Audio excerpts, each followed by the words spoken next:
Hi hello வணக்கம் மக்களே. நம்ம இன்றைக்கி என்ன பார்க்க போகிறோம்னா அந்த முட்டைக்கோஸ் நம்ம தோட்டத்துலேருந்து விளைஞ்சது தான். இதில் என்னென்னலாம் சத்து இருக்குதுன்னு சொல்லி பார்க்க போகிறோம். வைட்டமின் சி, வைட்டமின் கே இதுக்கு. அது போக நீர் சத்து, நார் சத்து நிறைஞ்சி இருக்குது. இது நம்ம உடம்புல தேவையற்ற கொழுப்புகள், கொலஸ்ட்ரால் இது எல்லாமே படிகிறதை தடுத்து ரத்த ஓட்டத்தை சீராக்கும். இதயம் ஆரோக்கியத்தை மேம்படுத்தும். ஏன்னா நம்மளுடைய ரத்த நாளங்களில் தேவையற்ற கொலஸ்ட்ரால் படிவதை தடுத்தாவே இதயம் ஆரோக்கியமாக இருக்கும். நல்ல செரிமானத்தை மேம்படுத்தும். வைட்டமின் சி அப்படின்னு சொன்னோம் இல்லைங்களா. ஸோ வைட்டமின் சி என்ன பண்ணுன்னா நம்மளுடைய சருமத்தை ஆரோக்கியமாக வச்சுக்கிறதுக்கு நல்லா பயன்பெறும். அப்புறம் அல்சர் பிரச்சனை இருக்கிறவங்க அவங்க உணவில் முட்டைக்கோஸ் சேர்த்திட்டு வந்தால் அல்சர் சம்மந்தப்பட்ட எந்த பிரச்சனையாக இருந்தாலும் சீக்கிரமான தீர்வு கிடைக்கும். அதுக்கப்புறம் உடல் எடை குறைப்பில் இது முக்கிய பங்கு வகிக்குது.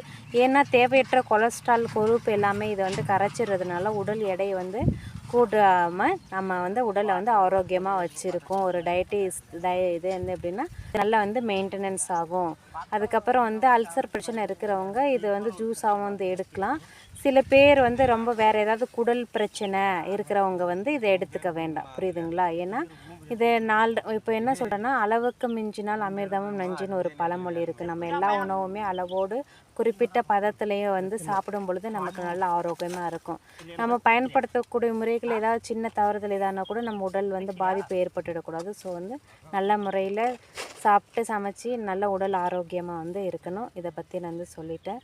இதில் நல்ல தாதுக்கள் இருக்குது. தாதுக்கள் எல்லாம் இருக்கிறதுனால தான் நமக்கு நல்ல சரும ஆரோக்கியம் சொன்னேன், இதய ஆரோக்கியமாக சொன்னேன், மலச்சிக்கல பிரச்சனையை தீர்க்கும், உடல் செரிமானத்தைன்னு தூண்டும், நோய் எதிர்ப்பு சக்தியை தூண்டும். நார்ச்சத்து உள்ள எந்த பொருளாக இருந்தாலும் உடல் எடை குறைப்பில் முக்கியமாக பங்கு வகிக்குது.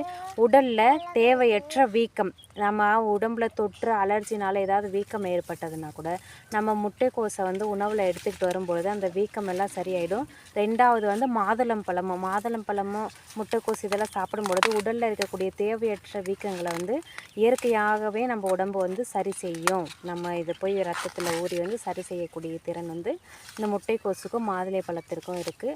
நார்ச்சத்து இருக்கிறதுனால அதிகமாக இதெல்லாம் சாப்பிடும் பொழுது பசியை கண்ட்ரோல் பண்ணி உடல் எடையை குறைக்க இது ஒரு முக்கிய பங்கு வகிக்குது அப்படின்னு சொல்லிட்டு உங்களுடைய விவசாயி தோழி இந்த முக்கிய பதிவை இது மூலயமா தெரிவித்துக் கொள்கிறேன். மீண்டும் அடுத்த பதிவில் சந்திக்கலாம். நன்றி, வணக்கம்.